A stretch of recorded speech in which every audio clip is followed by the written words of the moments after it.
मजदूर विरोधी सरकार मुर्दाबाद।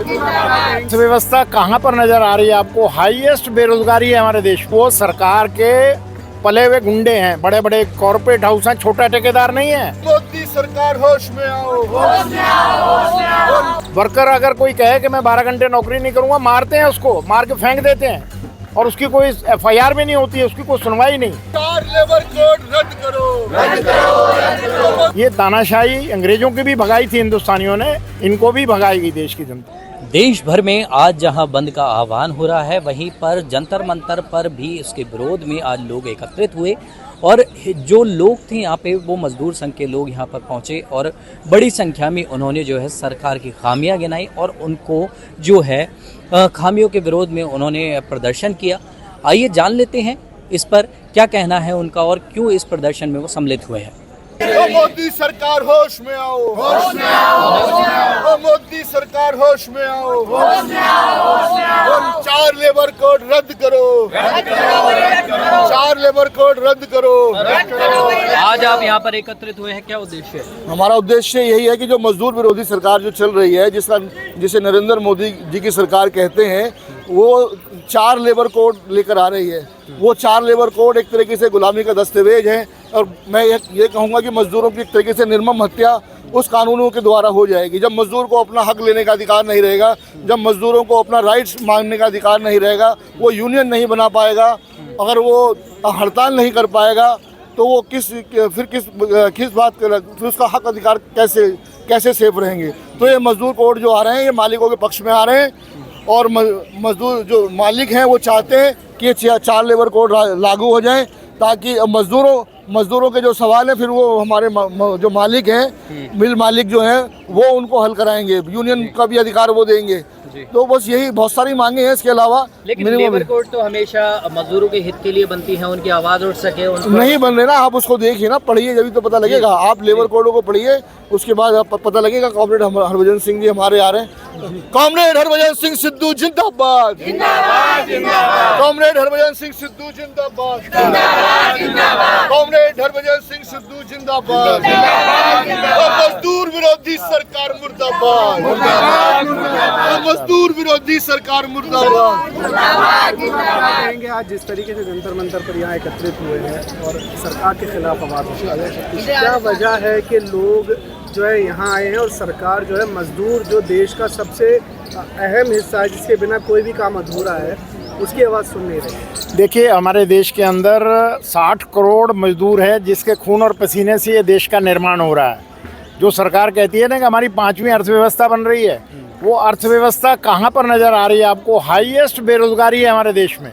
इससे पहले कभी इतनी बेरोजगारी नहीं थी। पढ़े लिखे डिग्री लेकर लोग बाग धक्के खा रहे हैं और उनको अगर प्राइवेट सेक्टर सारा प्राइवेटाइज कर रहे हैं, ये 9,000 से ज़्यादा कोई वेतन दे नहीं रहा है, लूट कर रहे हैं। मतलब कोले में मैं 4-5 दिन पहले था, 32,000 रुपये खजाने से ठेकेदार लेता है, उसको ATM कार्ड अपने पास रखे हुए हैं और बैंक से जैसे ही 32,000 फेंकता है 22,000 निकाल लेता है। 9,000 रुपये सैलरी 12 घंटे काम करने की और 1,000 रुपये PF में, ESI का कोई पैसा नहीं देता है। तो ये गरीब आदमी की मेहनत की कमाई की लूट है पैसे वालों की सरकार की मदद से। तो इसलिए सरकार की जिम्मेवारी बनती है। हमारा देश जो है 26 में दुनिया का यंगेस्ट कंट्री बनने जा रहा है। 65% पॉपुलेशन हमारी 29 साल से नीचे वाले यंग की हो जाएगी। तो वो क्या करेगा क्या अगर उसका हाथ खाली है, उसमें रोजी रोटी नहीं है, तो वो देश को किधर लेके जाएगा? और ये जो कह रहे हैं अर्थव्यवस्था कौन बना रहा है? सिर्फ चंद आदमियों के लिए अर्थव्यवस्था है।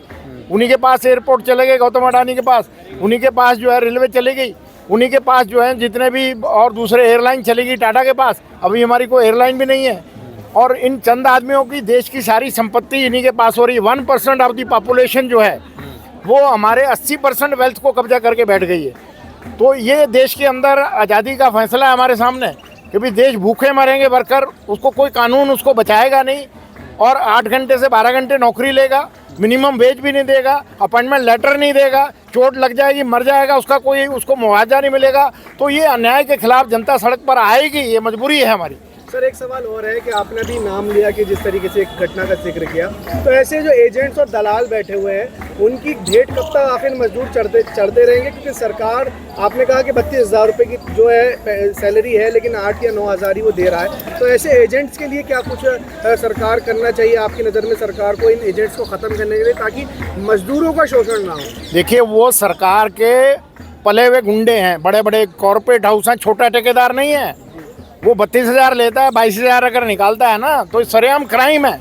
वो क्राइम का हिस्सा वहाँ के ब्यूरोक्रेट्स भी हैं और वहाँ के चुने हुए नुमाइंदे भी हैं, सरकार भी उसमें शामिल है। सरकार के एमएलए मिनिस्टर ठेके लेते हैं, उनके गुंडे काम कर रहे हैं।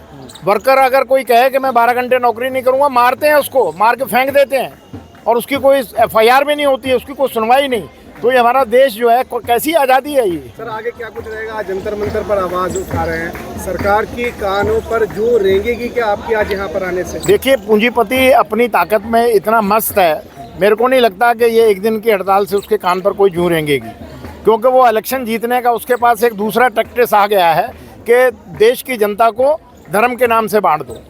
उनको कह दो तुम फलां मस्जिद तो फलां धर्म से जुड़े हो। वो कामगार मजदूर भूखा मर रहा है, परंतु धर्म के पीछे वो अपनी वोट दे रहा है उनको। आज भारत बंद था और तमाम जगह जो भारत बंद था, उससे कितना कुछ फर्क पड़ा होगा आज? उसमें फ़र्क है, आज 25 करोड़ से ज़्यादा, आज कोल माइन बंद है सारी। कोयले के अंदर इतना प्रोडक्शन होता है, मिलियन टन कोयला निकलता है, वो सारा बंद है। अब ये सोच रहे हैं कि हमारे पास रिजर्व था इसलिए एक दिन से फ़र्क नहीं पड़ेगा। ये देश का नुकसान है।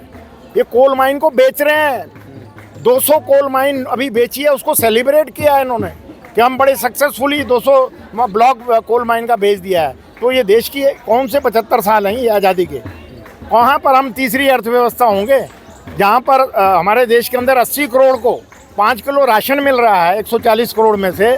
वो देश का संपन्न होने वाला नज़र आ रहा है क्या? ये सरकार को नज़र नहीं आता है। सरकार को नज़र आता है, पर वो कैसे पावर में रहें। उन पूंजीपतियों से इलेक्शन लड़ने के लिए पैसा मिले, उन पूंजीपतियों को सपोर्ट कर रहे हैं जो आप कह रहे हैं कि वो कौन है, उनको क्यों नहीं पकड़ती है सरकार? उनसे तो इलेक्शन का फंड लेते हैं। तो लिहाजा देश का इन्होंने बिल्कुल चरमरा दिया है। ये तानाशाह बन गए हैं। ये तानाशाही अंग्रेजों की भी भगाई थी हिंदुस्तानियों ने, इनको भी भगाएगी देश की जनता। ठीक, थैंक यू। नारे लगा। हिंद मजदूर सभा मजदूर एकता जिंदाबाद, जिंदाबाद, जिंदाबाद। मजदूर विरोधी सरकार नहीं चलेगी, नहीं चलेगी, नहीं चलेगी। वो मजदूर विरोधी सरकार नहीं चलेगी, नहीं चलेगी, नहीं चलेगी। 4 लेबर कोड रद्द करो, रद्द करो, रद्द करो। 4 लेबर कोड रद्द करो, रद्द करो, रद्द करो। मजदूर विरोधी सरकार मुर्दाबाद, मुर्दाबाद, मुर्दाबाद। मोदी सरकार मुर्दाबाद, मुर्दाबाद, मुर्दाबाद।